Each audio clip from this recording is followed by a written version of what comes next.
When you think about high school, you think about your classes, the football team, the school play. But did your high school have a radio station?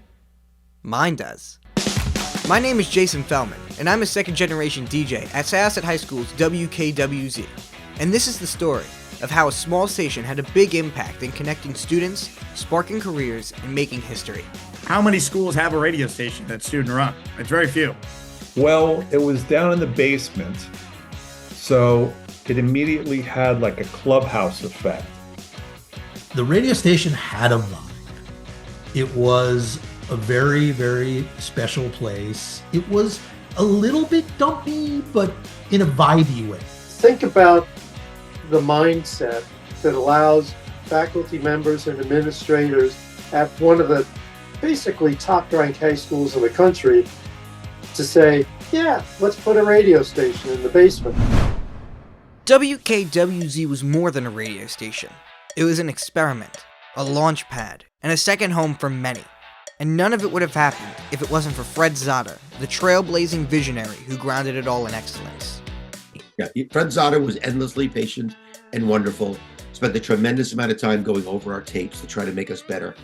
And he was, he really put in the time and the effort. And I think everybody there universally, respected him for the great job he did.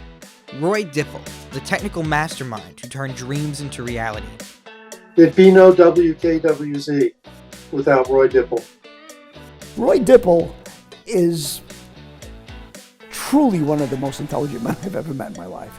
He just knows how the world works. I mean, nothing would have worked without him. And Jack DeMacy, the inspirational teacher who turned passion into legacy. Jack DeMacy, the only teacher that we were allowed to call by his first name. Jack! I know that people say, it's kind of the cliche that there's a teacher who, really made a difference in your life. And Jack was definitely one of those teachers. He wasn't the guy that started it, but I think the history books will always see him as the guy who made the biggest mark. WKWZ wasn't just a high school club. It was real. It was professional. It was a rare thing where they actually let students run something. Roy and Jack, the things I remember about them the most are them treating us like adults. They gave us so much freedom, but only because they knew they could trust us. KWZ was unique.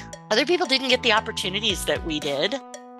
No doubt in my mind that WKWZ set me on my life path. I walked into the studios, I saw the big 10-watt transmitter, I saw all the meters on it, I saw the microphones, and I said, this is for me, this is what I want to do with my life. I owe almost my entire career to WKWZ. I have done radio ever since, and I'm still doing it to this day. Told by the people who experienced it, this isn't a story about a high school radio station. It's a story about determination, creativity, and what happens when you give young people the tools to dream. Because everybody had to start somewhere.